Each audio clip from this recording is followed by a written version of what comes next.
Diamond Bradley was a high school student in rural Illinois. She, like many other teens, enjoyed social media and spent a lot of time making friends online. The internet connects us with so many people. The problem is, you never know if one of them is a monster. Diamond didn't know someone she was talking to didn't want to be her friend. They wanted her dead. Hi everyone, welcome back to my channel. My name is Kimbyrleigha. If you've never been here before, nice to finally meet you. Today's case is one of those cases that really didn't get as much coverage as I think it should have received, especially considering it took place just a few years ago in 2018. But it did happen in a very small town, and that can mean less exposure. I must take a brief moment to thank today's sponsor, and then I have a really exciting announcement. The time has come.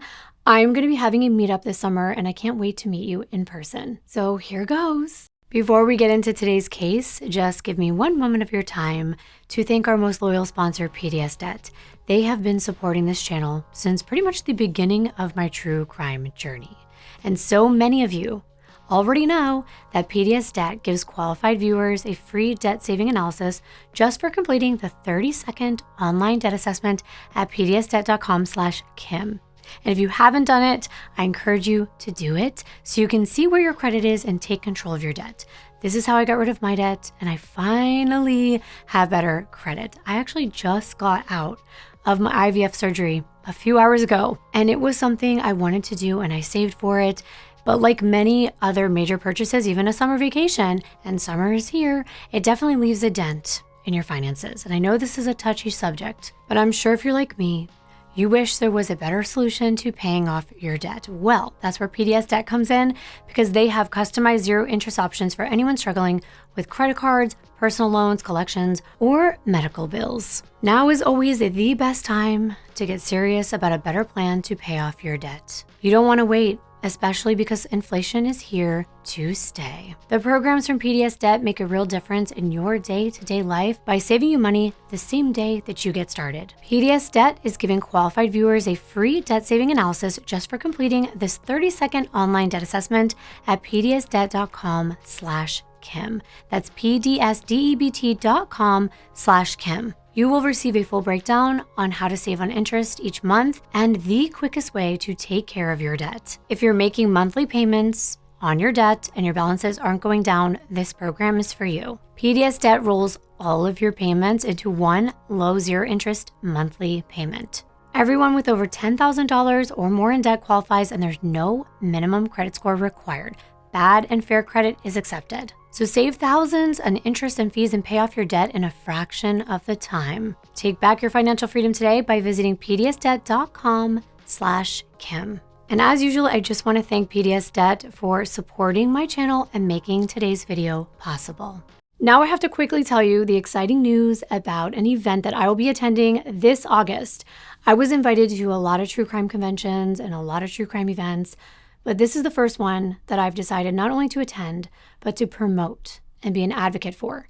I know many of you are interested not just in true crime, but you truly are compassionate and you're an advocate for the truth and bringing justice to victims. You care about their families, and you're like me and you want the victims to be remembered more than the people who took their lives. If you're any of the things I just mentioned, or you love paranormal and spooky tales, then you won't want to miss the True Crime and Paranormal Podcast Festival that's taking place this August from the 25th to the 27th in Austin, Texas. It's just around the corner and I'm very excited. This festival features panel discussions, workshops, live podcasts, but what sets it apart is that it has a special focus on ethics and advocacy in the true crime sphere. There will be special guests like Julie Murray. She's the sister of Maura Murray, who went missing back in February of 2004. That is still an unsolved case. You'll also see survivor Tara Newell, who many of you know from the Dirty John series. She heroically fought back against her stepdad, John Meehan. These individuals deserve our time and recognition, and it's an honor that I will be with them at this event. So get your tickets now. I'll put the link below. It's truecrimepodcastfestival.com/tickets. You can use the code Kimber for a 15% off discount and join us in Austin for an unforgettable experience. I don't want you to miss out on the chance to connect with other advocates and take your passion for true crime and the paranormal to the next level. If you get VIP tickets, you will get early access to the podcast gallery, priority seating, and the chance to meet me if you choose to do so. So just make sure you put in my name as someone you're excited to see when you're checking out. So book your tickets today. The link will be below in my description box with all of the information. I'm so happy to be a part of this amazing event. I wouldn't have this opportunity if it wasn't for all of you caring about these stories, and sadly for all of the lives that have been lost and the memories that we're keeping alive every week by learning about each one. And now it's time for me to introduce you to Diamond Bradley. Diamond Marsha Bradley was born March 21st, 2001 in Clarksville, Tennessee, to her mother Doris and her father Philip. Diamond had an older brother, Dequan, who was 3 years older. By 2002, Doris and Philip were living with their 2 children in Chicago, but they decided to split up. And now as a single mom, Doris wanted to move somewhere quieter, a safe place to raise her children away from the violence and the shootings in the city. So she picked up and moved Dequan and Diamond to a place called Spring Valley, Illinois, where many of Doris's family members already lived. That way the kids could grow up with their family and their cousins. And being a single mom, it was great to have a lot of family around for her. I had never heard of Spring Valley before. It's a very small town. Its population back in 2002 was only about 5,000 people, and it hasn't grown much since then. It's situated on the Illinois River. And from this bird's eye view, you can tell just how small this town really is. It's residential in nature. There are no big downtown areas or skyscrapers, and there's really not that much to do. That makes for a close-knit community where everyone relies on one another for everything from entertainment, socialization, and even growth as an individual. Because truly, you're a product of who raised you and where you were raised. It's great to want to isolate yourself from the hustle and bustle of a large city, but sometimes narrowing the things people can do can result in disaster. And I think you'll understand more of this as the story progresses. When she arrived to Spring Valley, Doris took a job as a cook in a nursing home where she remained a loyal employee for over 15 years.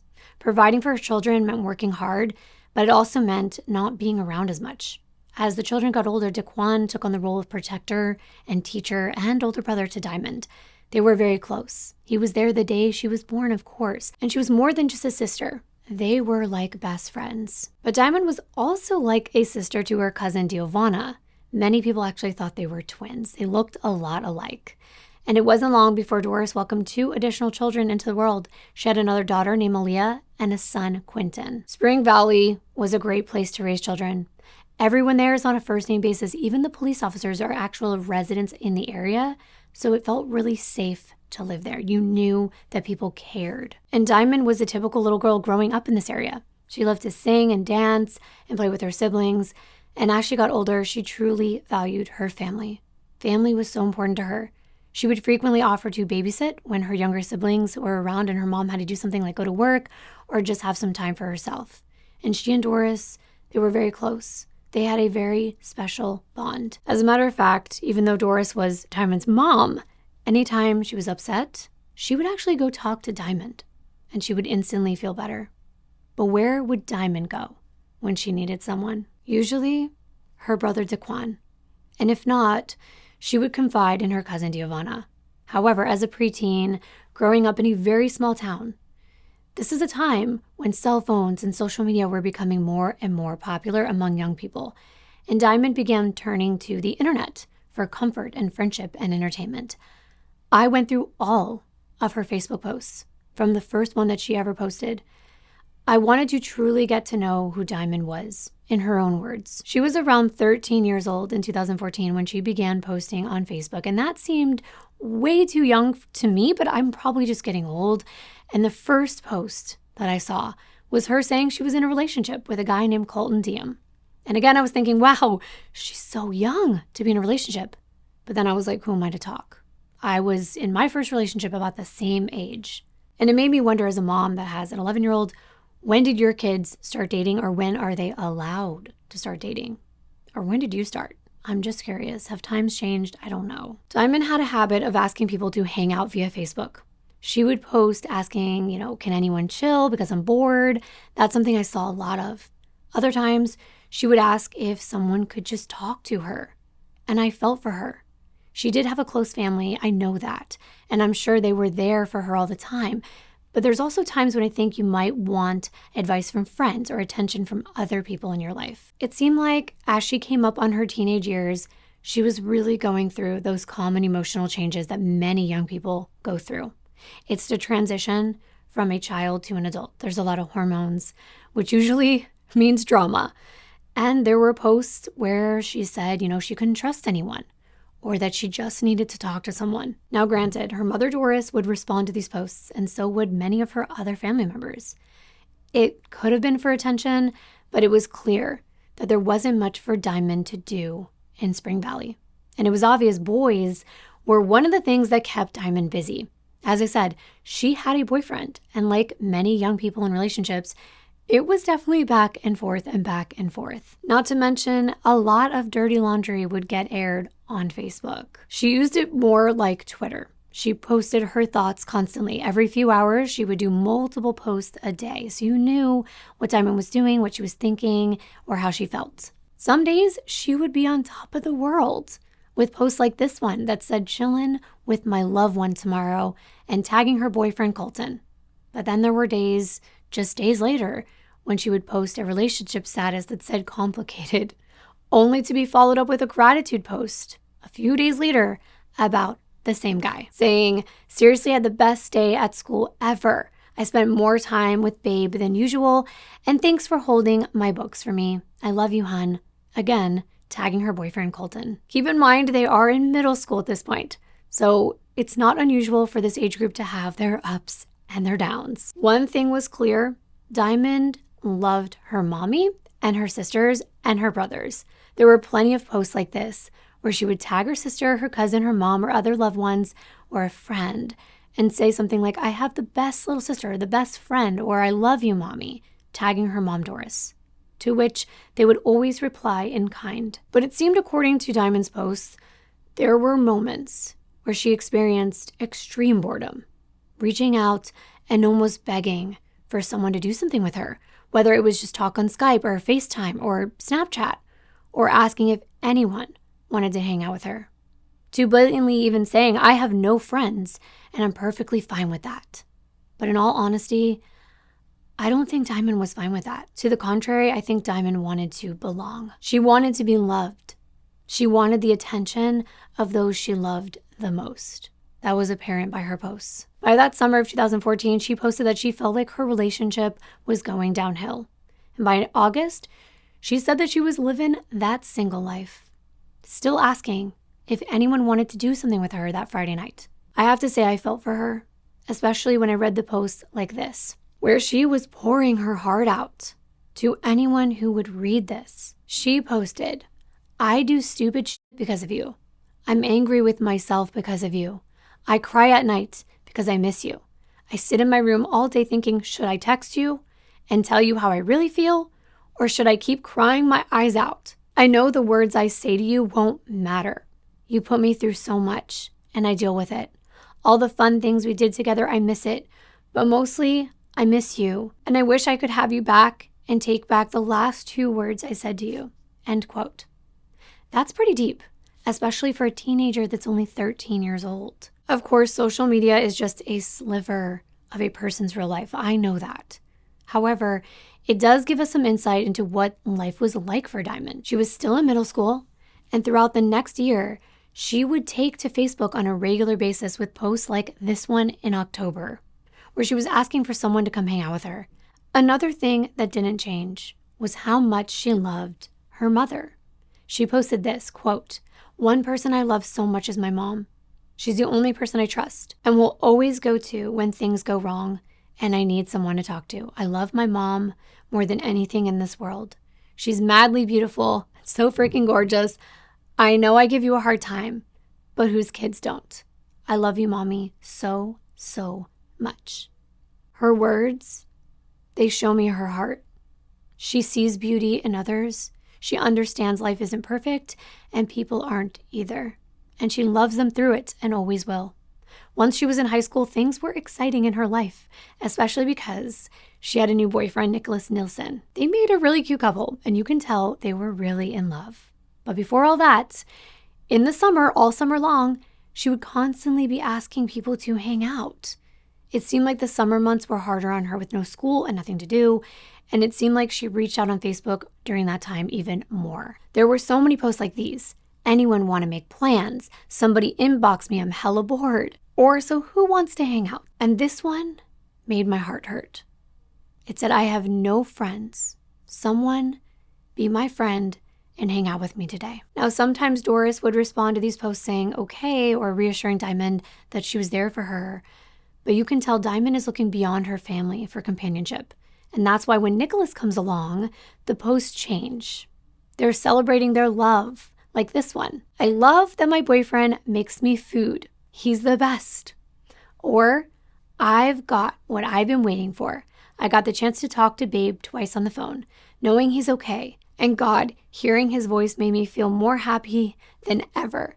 He made my night. I love you, Babe. You can tell the connection meant a lot to Diamond. It would make her day when she felt that there was someone who would talk to her, someone who was giving her their time. It was apparent through all of the posts that I read. One thing I read that caught me off guard was this post. She stated that she was the unknown child of the family and that they pretty much wouldn't realize if she was gone. Doris really didn't like this post, and she responded about it, that it wasn't true. And we will find out that Doris was right. People would notice if Diamond were gone. There was definitely something brewing within Diamond. Anger, sadness, loneliness that didn't seem easy to resolve. But she was still the typical teenager. She loved being on her phone and taking pictures. She loved to sing and dance, and she just loved to have fun. She was the life of the party. She wanted to spice things up. She'd walk into a room and say, come on, let's turn some music on. Let's party. Because she just loved being around people that made her feel good. And photos. You probably noticed there's a lot of photos of Diamond. She loved taking photos with her little brother, Quentin. There's all kinds of goofy little selfies that they took together with silly faces in the camera. It was a typical big sister making her big brother laugh and entertaining him. Selfies were Diamond's thing, either in the mirror or with her phone pointing towards her face as the focal point. There were so many pictures of her on Facebook. She loved changing her hair and getting her nails done all the time. She had a lot of fun styles. It really made her unique. And by the time October of 2017 came around, Diamond had made it to her junior year in high school. But that's when she decided to withdraw. Over the past couple years, it seemed like life got harder for her emotionally. There were plenty of posts on Facebook from Diamond talking about how much she hated going to school. She decided it would be better to get it over with by taking her GED and then going into nursing, which was her passion. It was because of her helpful spirit that she was drawn to the nursing career. And for as young as she was, Diamond had a lot of ambition. Her older brother was very proud of her. And she was proud of him too. There were times when Diamond would post about her big brother, especially on his birthday. Diamond's last Facebook post was on August 24th, 2017. It seemed like she'd been wanting to delete her Facebook time and time again, but she didn't. She just stopped posting. Her last post addressed an issue in regard to her boyfriend, Nicholas, who she made clear she was still dating. Through that fall, Diamond was trying to get things together, get herself enrolled in a GED program, and was setting up her plan to become a nurse. Despite Diamond's big personality and all of her goals and how outgoing she was actually a tiny little thing. She was barely 5 feet tall. Many people actually thought she was only 10 or 11 years old, when in reality, she was 16. At this point, she was spending even more time with her cousin Giovanna and her sister Aaliyah. But she was still looking toward Dequan for almost everything. He was her best friend. They drive and walk places together, and if she needed help with anything, she went to Dequan. Whether it was just something simple to something more serious, he was always the first person Diamond went to. So it was hard when he moved out on his own. However, he made it a point to come see his sister on a regular basis because he didn't want to break that bond that they had. By the new year in 2018, a celebration was in the works, and the day finally came. January 23rd, 2018. An evening full of family and fun. The Bradley household was packed with friends and family. They were celebrating Doris Bradley's birthday. They had birthday cake for her. They sang for her. It was an evening filled with love and fun. But little did Doris know that less than 24 hours later, her world would come crashing down. On the night of Doris's birthday, everyone started to leave around 10 p.m. So Doris told Diamond that she was going to go to bed. And Diamond told her mom that she was too, but first she was going to take a shower. It was a normal night. They said goodnight to one another, and then they went their separate ways. The next morning, Doris woke up a little before 7 o'clock in the morning. She always made sure that the younger kids were awake and they were getting ready for school.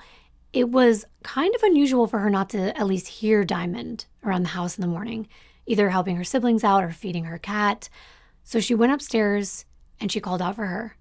And as she was making her way to her door, she saw Diamond's kitten outside her room. And she's usually inside the room with her. She's wondering, why is it wandering down the hallway? So she does what a lot of moms do. She called out and said, Diamond, get your cat.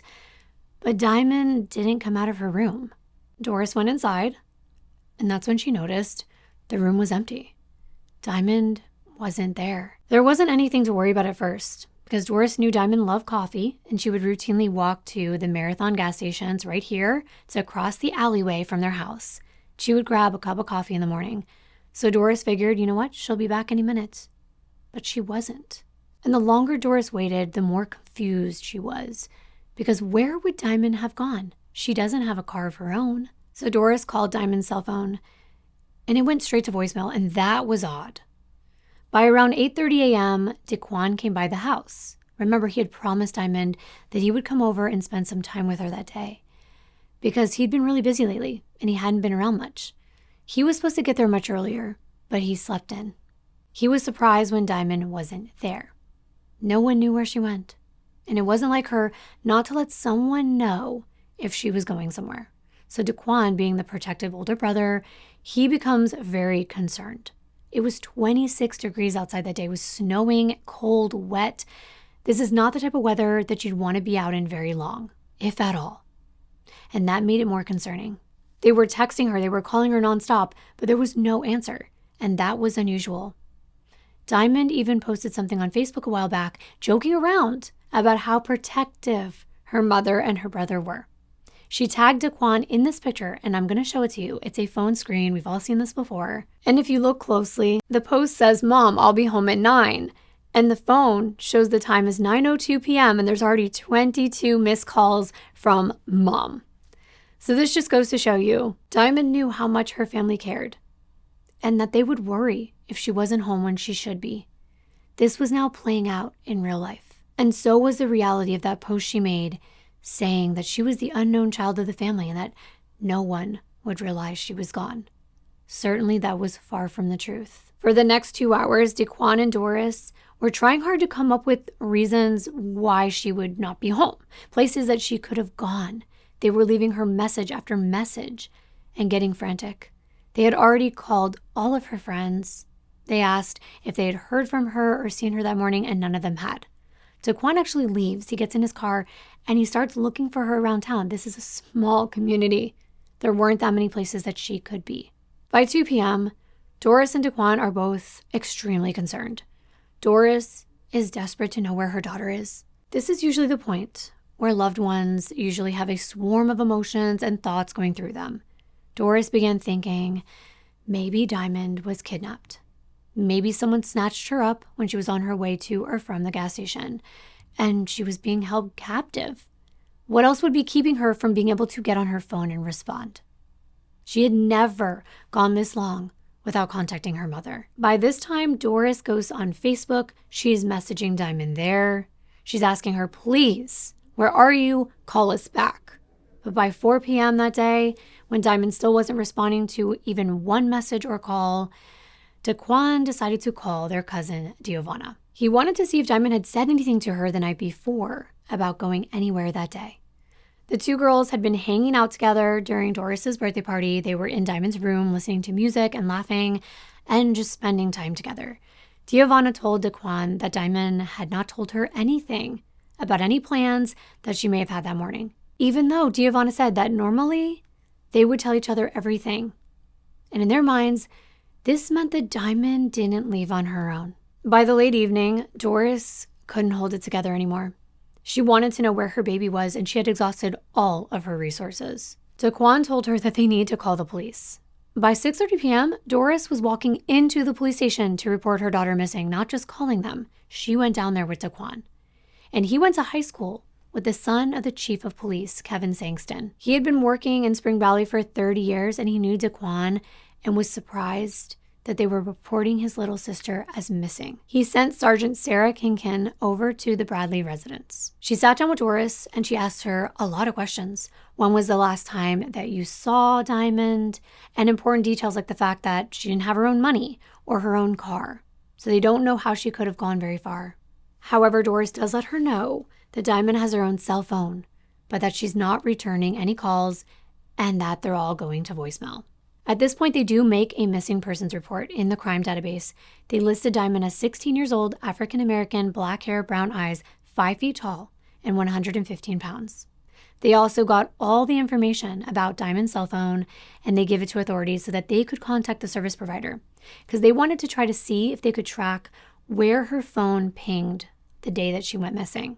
Time is of the essence. Within half an hour, that phone company got back to them with a report that showed that the phone was last used at 7:18 a.m. That was the last time. And when it pinged, it was 5 miles northwest of a tower in Tonopah, Illinois. But it didn't give them any exact locations. This could be anywhere. Each tower has a specific radius, so the phone could have been anywhere within that area, but at least it was something. What was more important was the fact it was not on, that it had either died or someone turned it off. There was no activity on her phone after that time, 7:18 a.m.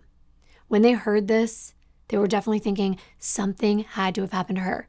The fact that her phone was already dead that early in the morning, that didn't make sense. So somebody had to have turned it off, and they knew it wasn't Diamond. It was horrifying to think about the latter, that it could have been someone who turned it off and done something to Diamond. This made the case much more serious.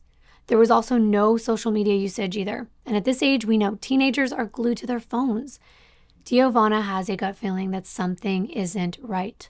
All of these thoughts, they start going through her mind. What if she's hurt? What if she's waiting for us to save her? And now Daquan, he kept wishing that he would have just gotten there a little bit earlier, because he said to her, I'll always be there for you. And this time he wasn't. And that haunted him. I told you that Diamond and Giovanna looked a lot alike. They looked like twins, like they were sisters. And they shared everything together. Diamond would share her secrets, her hopes and dreams with Giovanna, but she didn't share where she would have been going, which made her think that something sinister happened to her. Diamond had been missing for 14 hours, and Giovanna knew at this point she would have definitely let someone know where she was. She did all the time, especially because Diamond had 2 phones. That's right. Giovanna is so worried that she decides to reveal one of Diamond's secrets. Her life may depend on it. Diamond has a secret phone. So Giovanna tells Daquan this, and he had no idea that Diamond had been hiding a second phone. He had no idea how she could have gotten it.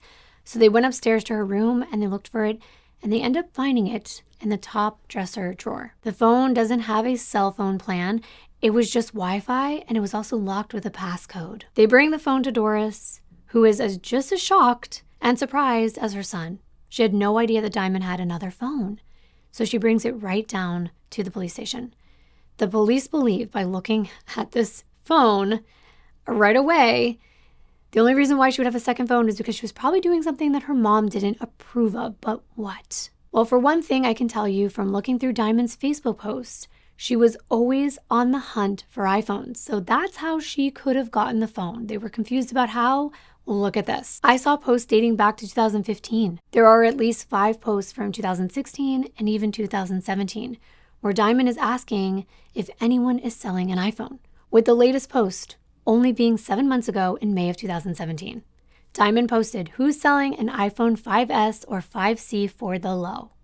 And she did get a response from someone. So it wouldn't have been that hard for her to get her hands on a phone, especially because of the fact she didn't need a cellular plan.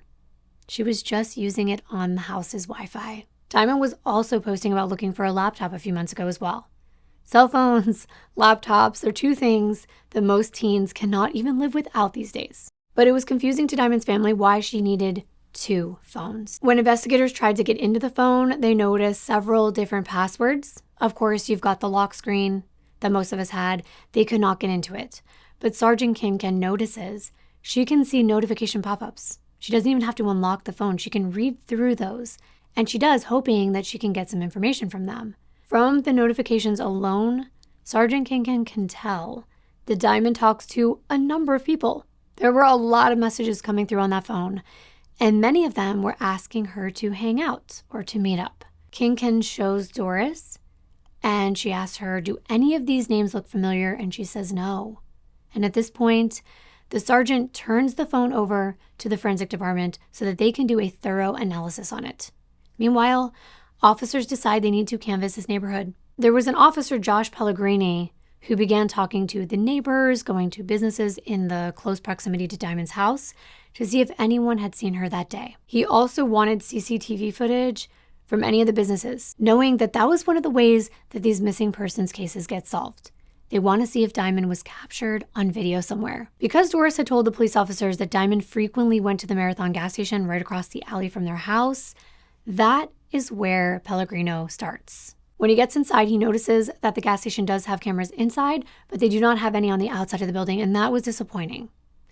But one of the cameras was facing the doorway, a glass doorway, and he thought that could be promising. Maybe it would enable him to see something on the street, people walking by on the sidewalk, anything. So he asked the clerk to pull the footage, and sure enough, here is the view through those doors. You are able to get a tiny glimpse of what's out front, but they don't see Diamond on the footage. However, he does request a copy, and he turns it over to the station because there are still hours of footage that they could go through. These analysts, they dig through this footage for hours and hours. They go frame by frame. They're looking the past 24 hours to see if they could catch a glimpse of anything. Legs walking by, a shoe.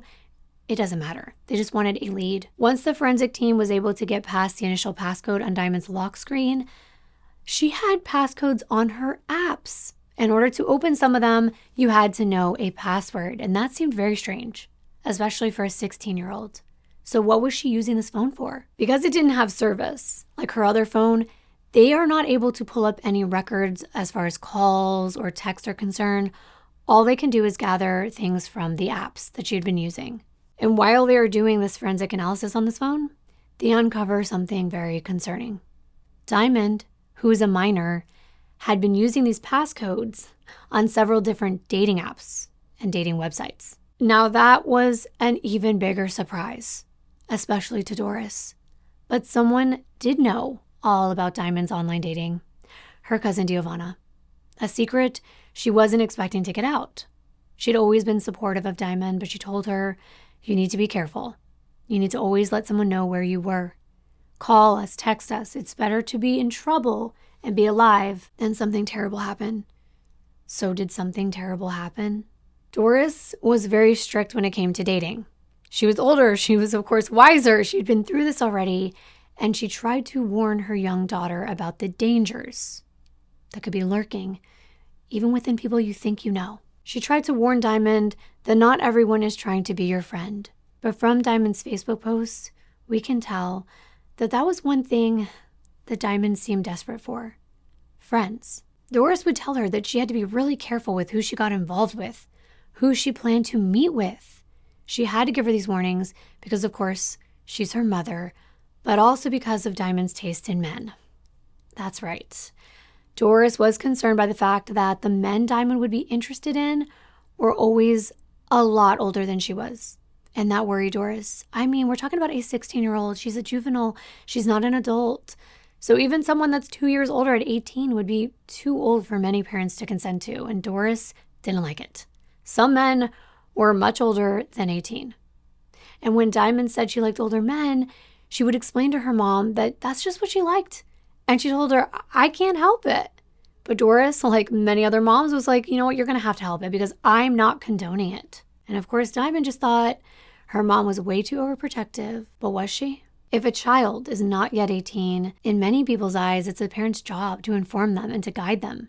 And that means restricting them from things that they're not mature enough to handle. Doris thought so, that it was her job. But Diamond wasn't having it, which is most likely why she had this secret cell phone, to hide her dating life from Doris. Her brother also tried to talk some sense into her when she was only 15. He scolded her and said, "You're 15, you're growing up way too fast. Slow down. There's no need to rush."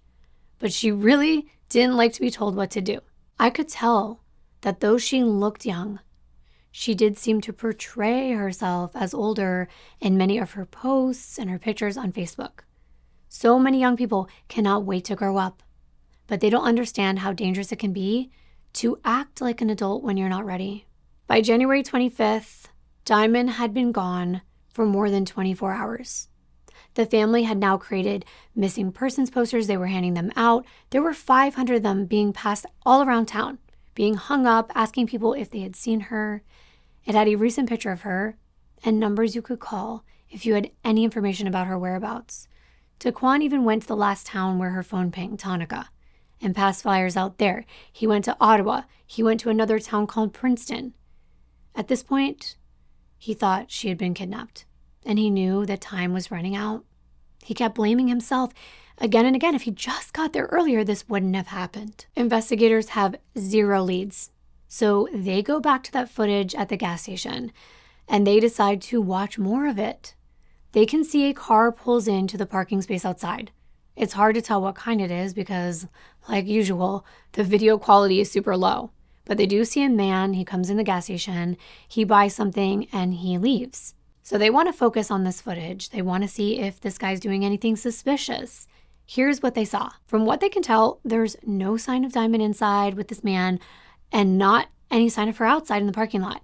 It appears like the man bought something and then got right back in his car and pulled away. Later that same day, January 25th, Doris and Jasmine, which is another one of Diamond's sisters on her dad's side, one of her half or stepsisters, came down to the police station and they wanted to speak to Sergeant Kincan. Jasmine said that she had some really important information about her sister. Diamond wasn't just dating guys, unfortunately. She got into something even more dangerous. Jasmine explains that while Diamond was on these dating sites, she would notice that these ads would pop up. There were things that people would advertise.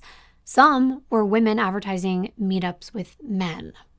And Diamond was intrigued.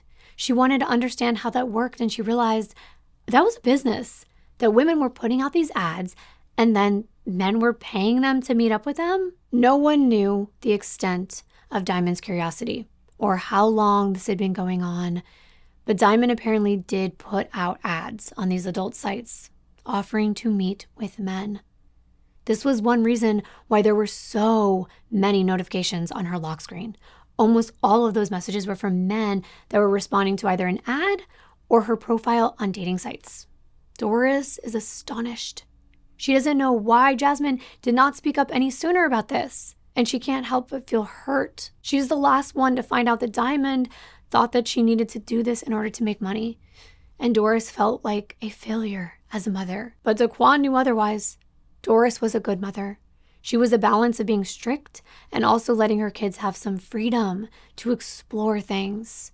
She just never would have imagined that Diamond would do something like this. And it hurt me too, because I saw so many people judging Diamond because of this choice, but we have to keep something in the forefront of our minds. She's a child. She was still learning about life.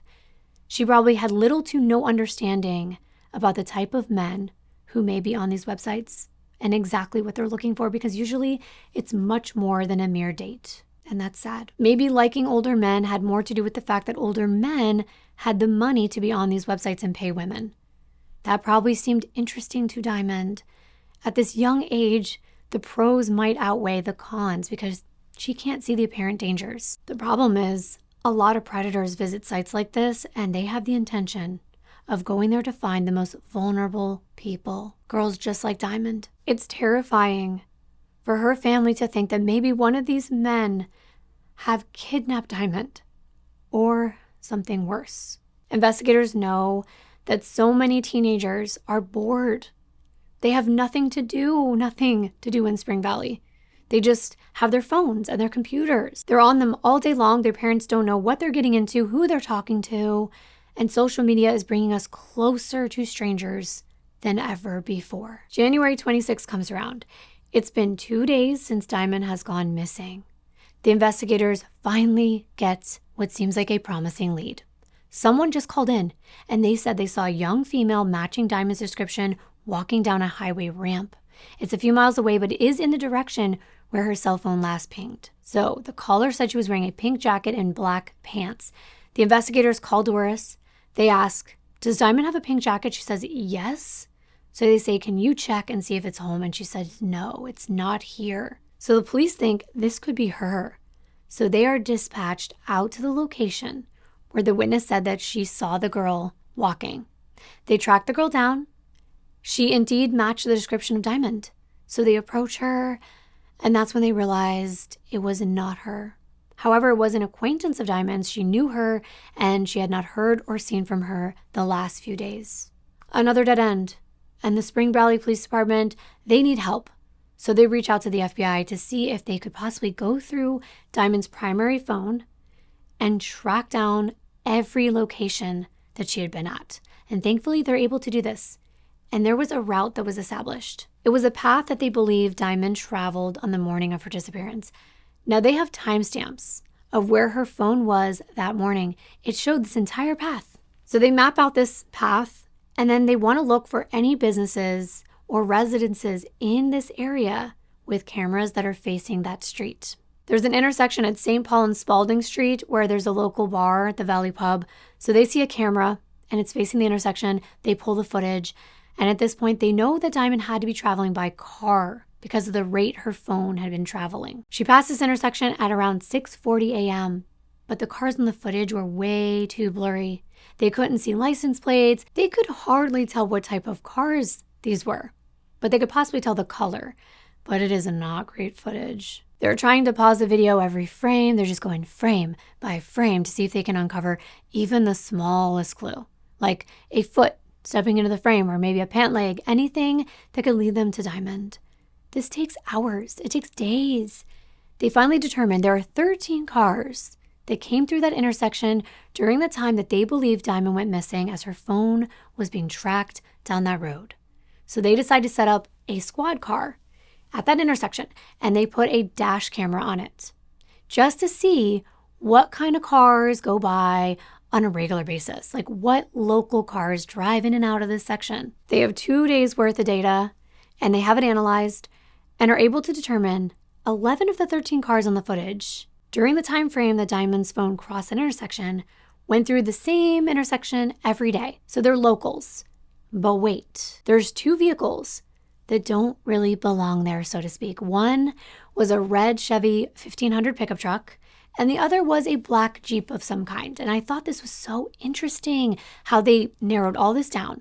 It doesn't mean that a local person who traveled on that road wasn't involved in Diamond's disappearance, but it would be better to start with the cars that were sort of like outliers. They want to see if the vehicles passed by any other camera that was on the path that Diamond took. So they locate a house. It has an outdoor camera that faces the street. They get the footage, and they see at 6:50 a.m. a black Jeep pass by. So that's 2 times now that the same car is on the same path that they knew Diamond's phone traveled at that exact time. What they don't see is a red pickup truck. So now they want to focus entirely on this black Jeep, but they can't see a license plate. They can't see anyone in the car, so they can't tell if Diamond's actually in there. But meanwhile, the detectives are looking into people Diamond was talking to on the dating apps and social media. They're digging all through her phone, her computer, and they find out that records show the last text message that she sent was to a guy named Gerald. He goes by the name Jay. He's 26 years old, and one of the text messages is extremely disturbing, so they call him in for an interview. Detectives want to know how Jay knows Diamond, considering he's so much older than her. What's their relationship? Surprisingly, they were not just friends. They were more than friends. They were in a romantic relationship at one point. Mind you, she's under 18, but that's the thing. He says that he did not know she was only 16, and when he found out, he immediately started to distance himself from her. So they pull out the phone records. They show him the text from Diamond. It was on the morning she disappeared at 6 a.m. They asked Jay if he remembers getting this text message, and he says yes. And he explained what the text entailed. He said that Diamond texted him asking, "Do you want to go to IHOP later?" But then immediately after that text, like within seconds before he could even answer, he got another text. It was from her again saying, "Sorry, my bad, wrong person." The initial text asking him to go to IHOP was typical. Diamond liked to go there in the morning. But the fact that she texted him, "Sorry, wrong person," meant that she was apparently asking someone other than him to go with her that day. And now she's missing. Jay said he texted back with like a thumbs up emoji, just letting her know like, "Okay, I got it. Cool." Nothing too peculiar about any of that. But remember I said that there was a very disturbing text within this exchange? Well, that text came into Jay's phone around 6:40 a.m. and it was only 2 words. "I'm dying." That's chilling. When I heard this part of the story, I got chills. It made my stomach turn. And they want to know, what was this about? And what was Jay's relationship with her at this point? Was something wrong? Did she realize, wait, he rejected me before? Why would I be asking him to go to IHOP? What did she feel like when Jay said he didn't want to be with her? Was she upset that the relationship was ending? They just want to know more. And they think that Jay knows more than he's telling them. Why would Diamond text him with that? He says he doesn't know. When Doris heard that this guy, Jay, 26-year-old guy, was the last person to interact with her 16-year-old minor daughter, she was livid. She confronted him. And in the mental state that she was in a very fragile state of mind. So it's very understandable. She went off on him. She was yelling, "What did you do to my daughter?" But Jay insisted he didn't do anything, and he would never do anything to hurt Diamond. But the police aren't so sure. They want to know all about what Jay was doing the night of the 23rd, the night of Doris's birthday, the last evening anyone saw Diamond. And Jay said he was up all night playing video games. He never left the house. He didn't know anything was even wrong with Diamond. He found that out the next day that she had gone missing. But they can't just take his word for it. And I'm sure nowadays, this was 2018, I think they probably could have contacted the game provider or even the internet provider to find out if Jay was lying. But he had a witness, someone he said was with him that night and the next morning. And it was yet another shock to everyone involved. He said he was with Diamond's cousin, Giovanna. Wow. Another shocking piece of information, but nothing led them to where Diamond would be. They decide that it's time that they bring their focus back to that black Jeep. The next landmark that the phone pings is to the south over a bridge, and they locate another camera located on the path. It's at the top of Route 89, and it's on what's known as Tater Oil Hill. Sure enough, they pull the footage, and they see the same black Jeep passing by at 6:55. Wow. This had to be the vehicle that Diamond was in. They know that after this, Diamond's phone traveled into the next county over, which is Putnam County. After that, the signal is lost because the phone was powered off or it died. They felt like this Jeep was going to be the key to finding out what happened to Diamond. They had to find the owner. They finally felt like they were actually getting somewhere, but it was too late because on Saturday, January 27th, only 3 days after Diamond was reported missing, a call came in to the Putnam County Sheriff's Office a little before noon. Someone passing by on a rural road in Granville Township spotted something. Here's that call now. Putnam County Sheriff's Office. Yes, ma'am. I guess I'm going to need a deputy. I found a body. And where did you find the body? Approximately a quarter mile from the county line road. Okay. Female, young. Okay. Do you know is she deceased as far as you can tell? She's dead? Absolutely, yes. Sadly, they had found the body of a young female, and she was deceased. The chief of Putnam County, Chad Hayes, he was at home, and he was notified of this discovery. And when he got out on the scene, it was obvious to him that this was not an accident. She had been murdered. He could see injuries all over her body, on her back, her stomach, her legs, arms, and her hands. She was a young black female, and the chief was made aware that there was a missing teenager matching her description out in Spring Valley. So he called over there immediately to let them know that they could have found her. Sergeant Sangston drives out to the scene with Sergeant Kincan. It is a very rural area, and at this time of year, it's covered in snow. There are cornfields on both sides as far as the eye can see, and they estimated that the nearest house was at least a mile or more away from this location. It's in the middle of nowhere. I mean, just look at this area. Sangston walked down the gravel road until he came upon the female. He just took one look at her and he knew that this was Diamond Bradley. Her body was partially submerged in water because there was a creek that ran through this area, and she had a number of wounds to her neck and many injuries that appeared to be defensive wounds. It was clear just how violent this murder was and how hard Diamond fought to survive. He didn't want this news to travel to Doris before he could tell her the heartbreaking truth himself, so he raced over to her house.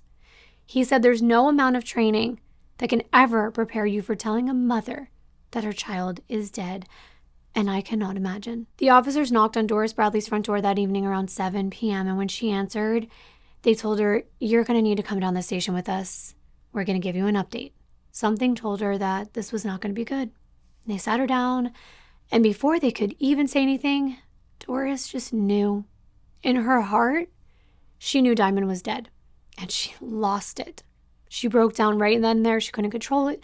She wanted to go home. And Daquan was back at the house. Doris came hysterically crying into the house, just bawling. And the first thing Daquan thought was, oh my God, it's Diamond. The crying sounded just like her, so for a moment, he felt relieved that this was a bad dream, that she was back. But soon he realized he was actually living in a nightmare. He came running towards the door, and that's when he saw his mom. And he realized it was her that was crying. He said Doris and Diamond, they had the exact same cry. He really thought Diamond would be standing there in the living room, but instead his mother, and she broke the heartbreaking news to him. She said they found Diamond, and Daquan was like, okay, well, where is she? And Doris said, she's dead. Daquan blacked out. He fell right to the floor in disbelief. He couldn't breathe. It was the most awful feeling in his entire life, especially seeing his mom the way that she was. It made it even worse. She didn't know how to go on without Diamond. And Daquan felt like a failure because he always told Diamond that he would be there for her, but he wasn't there for her in the moment when she needed him the most.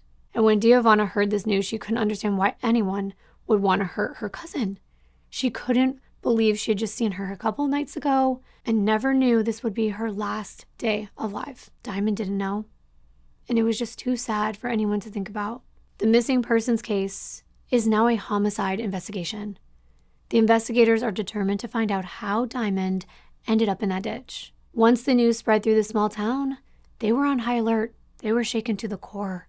They didn't understand how anyone could do something like this. Someone was out there hurting children, and this made the residents very fearful to go anywhere. By February 5th, 13 days after Diamond went missing, teams are focusing on the dark-colored Jeep caught on the CCTV footage.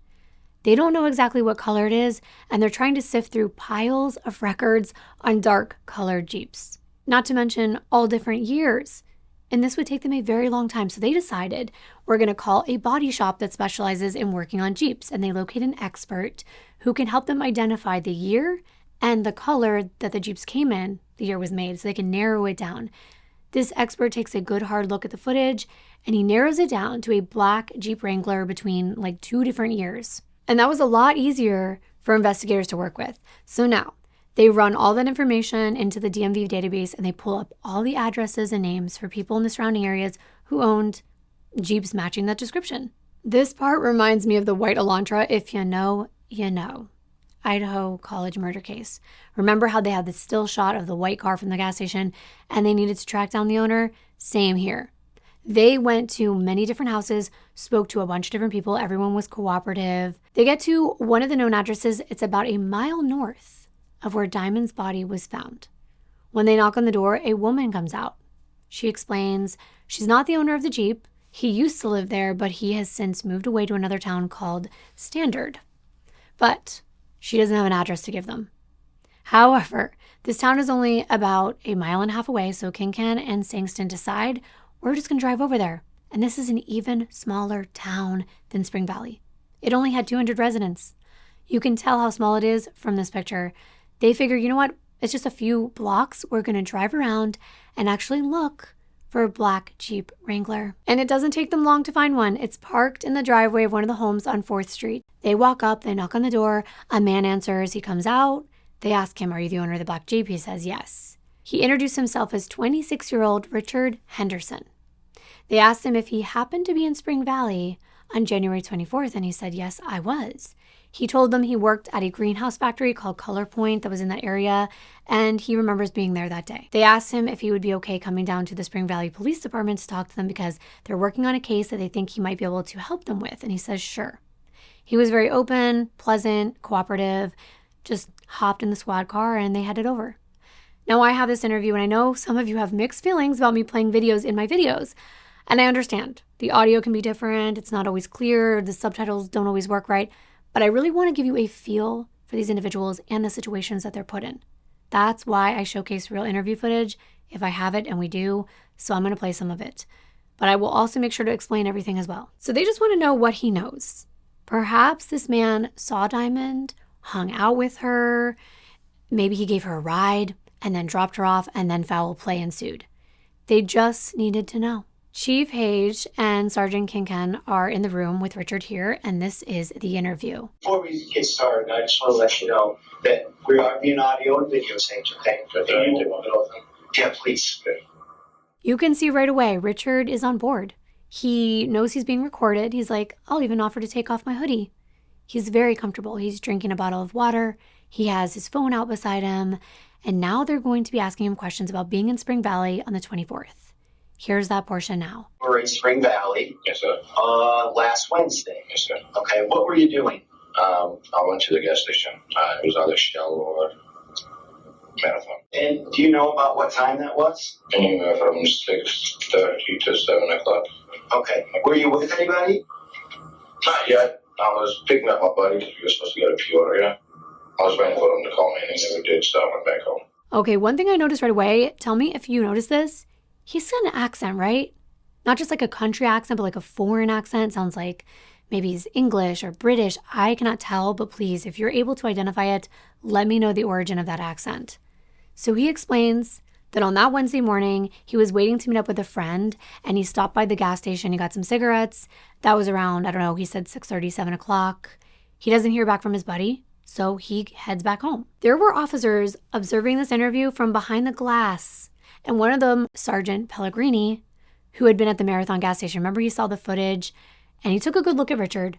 And then he runs out of the room to go look at that Marathon gas station footage again. Meanwhile, other officers are observing the way that Richard is responding to questions, his body language, the tone of his voice, anything out of the ordinary. He had told the investigators that he did pass through the St. Paul and Spalding intersection, and they know he did because they have footage to prove it. He also tells them he drove into Putnam County, which is towards where he lives in Standard. By now, Pellegrini matches Richard's face to the man on the footage. Let's take a look at that. Man walks up to the door, comes into the store. He's walking up to the counter to buy something. I try to figure out what it was in his hand. I don't know. He said it was cigarettes, but it's just some yellow square. And I kept thinking if it was cigarettes, wouldn't he have had interaction with the clerk? I don't know. He just shows the clerk something and then walks out. Nothing that out of the ordinary. However, this video footage puts him less than 100 feet away from Diamond's home on the morning that she went missing. So Pellegrini gives this information to the investigators that are interviewing Richard. Next, they ask him where he went after he crossed over the bridge. He says he went past where he worked at the Color Point greenhouse and turned left. And this next part is where things get a little weird. They kind of start to unravel. Watch this. Okay, so you get across the bridge. Where do you go then? I think I took a left at Medicolegal Color Point. You did? I think so. You think or you know? I think. Okay, so you think that you turned in front of Color Point Yes, sir. and you were alone in the vehicle at that time? Yes, sir. For sure? I mean, you kind of hesitated there a little bit. Did you notice the hesitation when they asked him if he was alone when he crossed that bridge. That long pause. Let's watch it again. Listen to this again. So you think that you turned in front of Color Point and you were alone in the vehicle at that time? Yes, sir. For sure? I mean, you kind of hesitated there a little bit. That hesitation was big for investigators. Sergeant Sankson, who was watching from the other room, said that was an aha moment. He knew that the investigators were onto something. And King Ken said later that in that moment, her heart started to race. So they pressed him about this. And you can see how the investigator is like, are you sure you were alone? Because you hesitated there for a minute.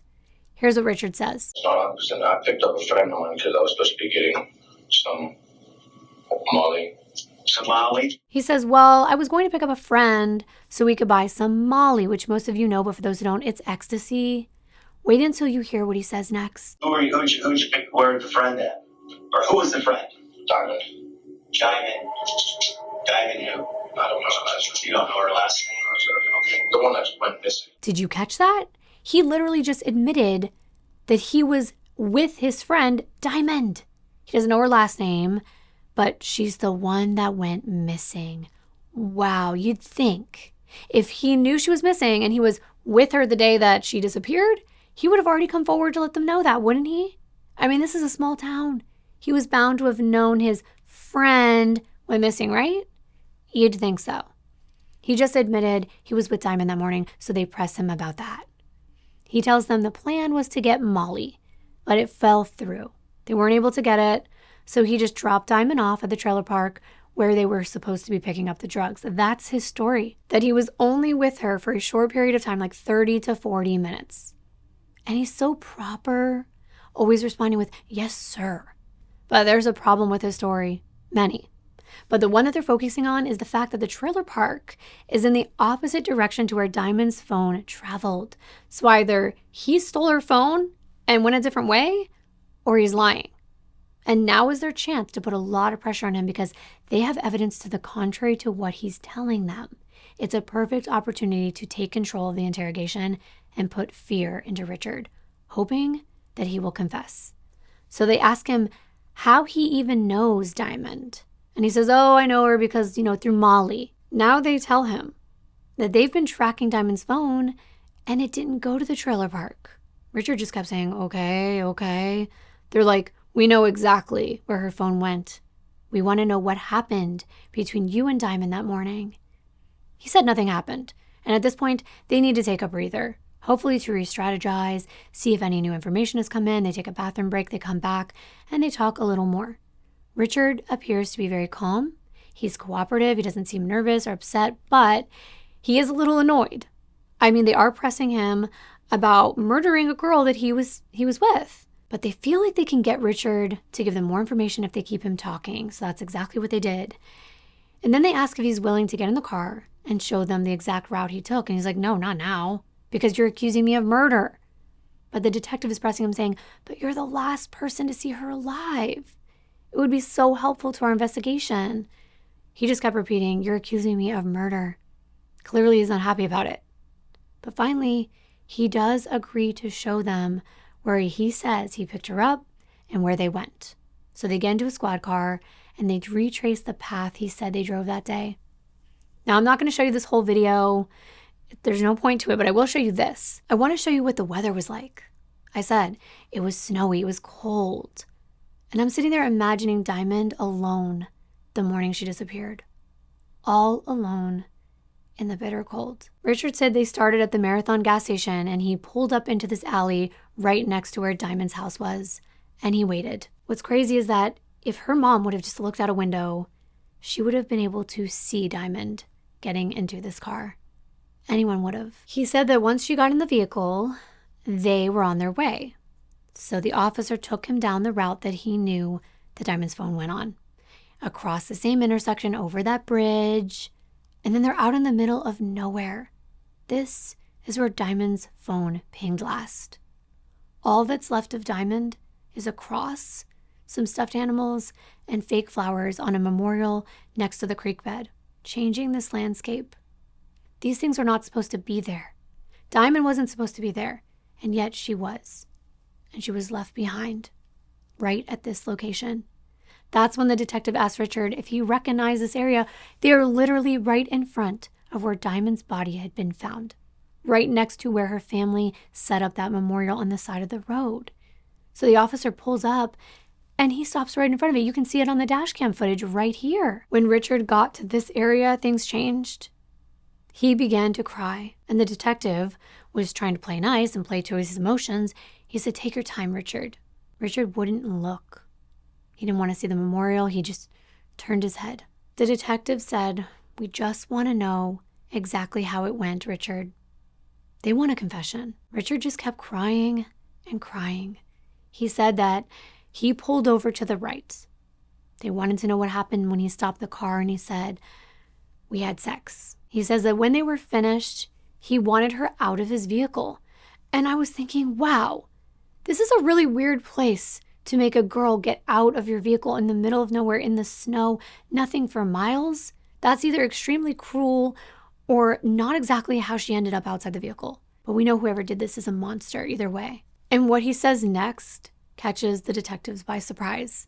He tells them that when he pulls over and tells her to get out, she pulled a knife on him.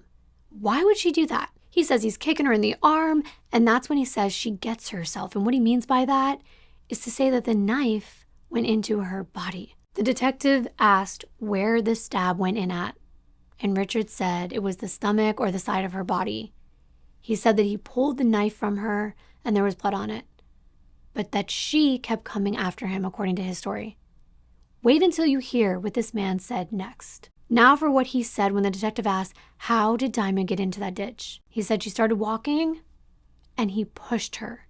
Wow, I was not ready for that. I wasn't expecting him to say something like that. Ken does not think the story makes any sense, and I don't either. The elements, for one thing, it's so cold. It's in the middle of nowhere. It's a stranger. I don't know. Everything seems wrong. He's claiming that she was the one who attacked him.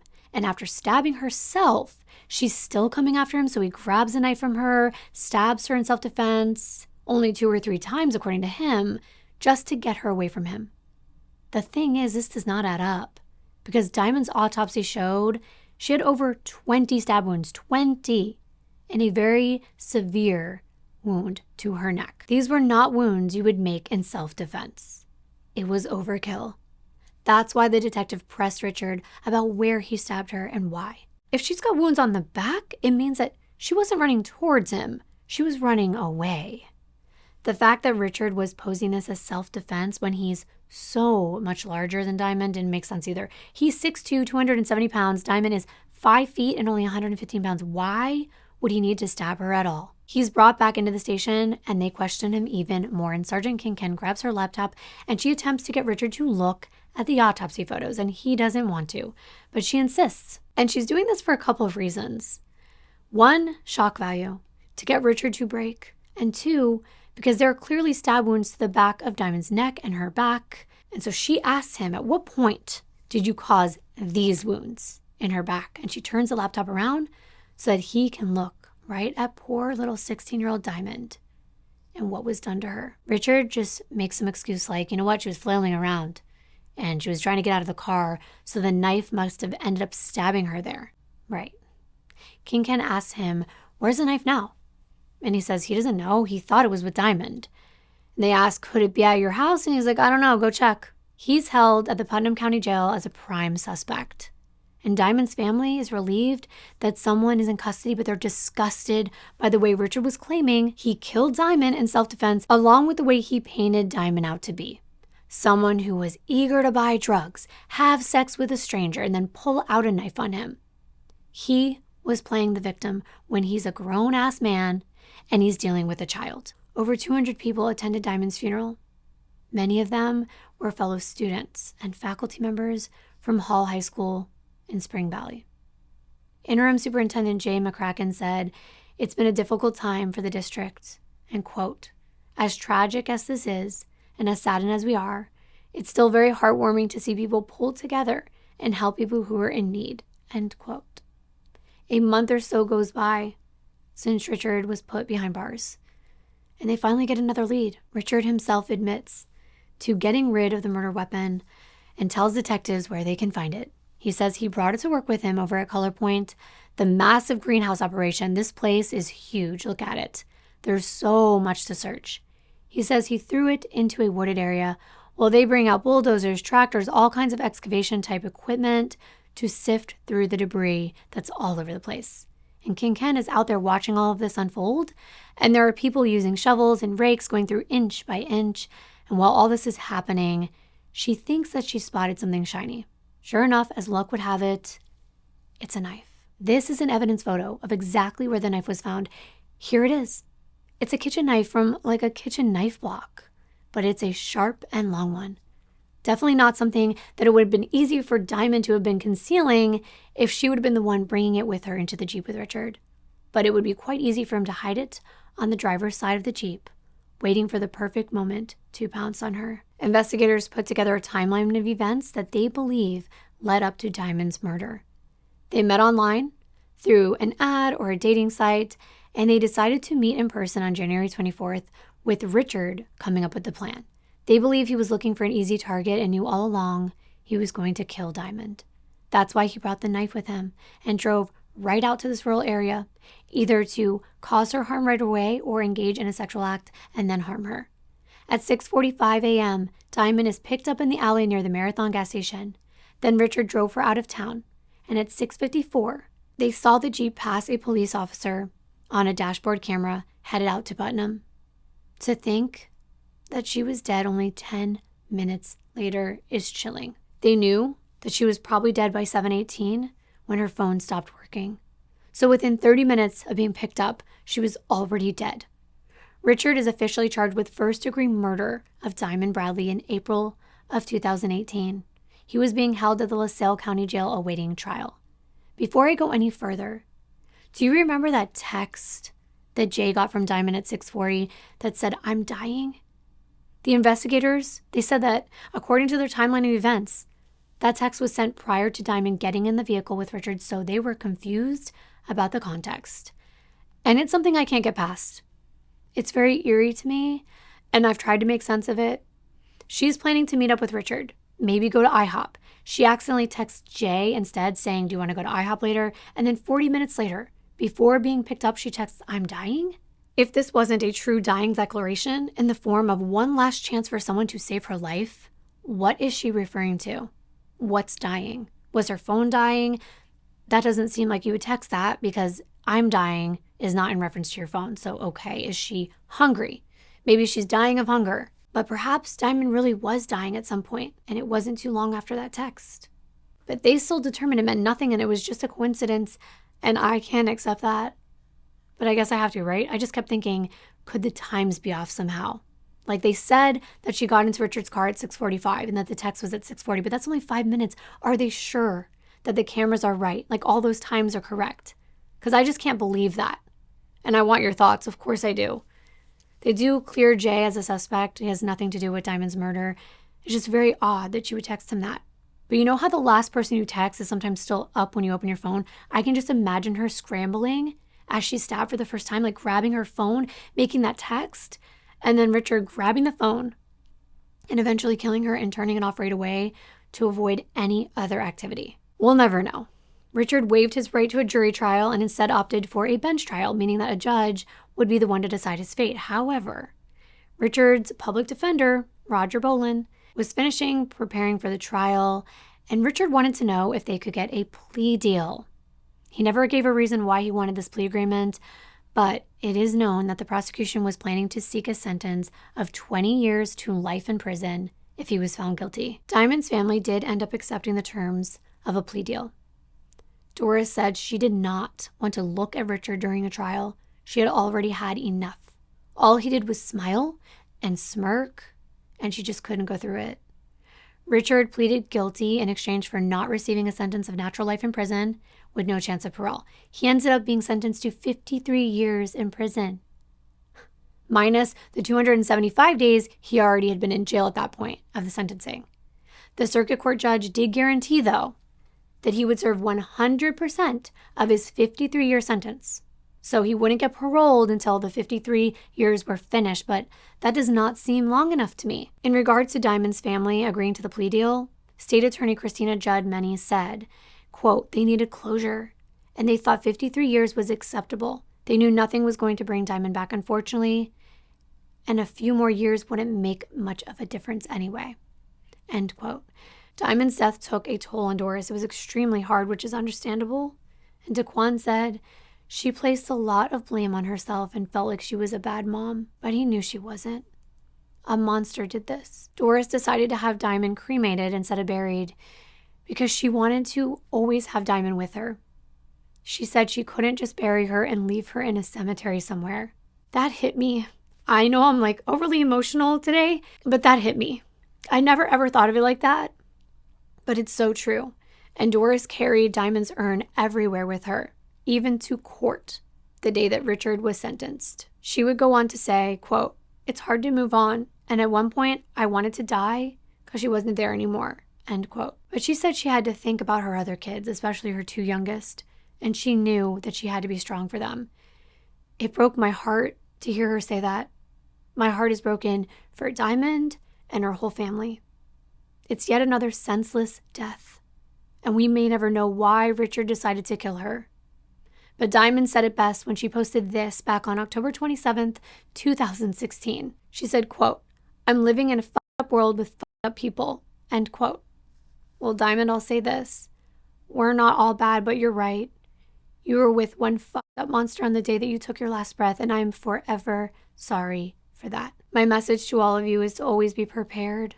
Like Doris said, not everyone is trying to be your friend, so act like they're out to get you before you ever get too close. Do background checks. Talk to people who know them. Don't meet people alone. We've heard it all before, yet we know we've all made our own mistakes. It's just sad that some people have to pay for those mistakes with their life. This one was hard on me, especially with like my treatments that I'm going through right now. I'm a mess. I thank you so very much for watching, and I'll see you in my next video. Bye.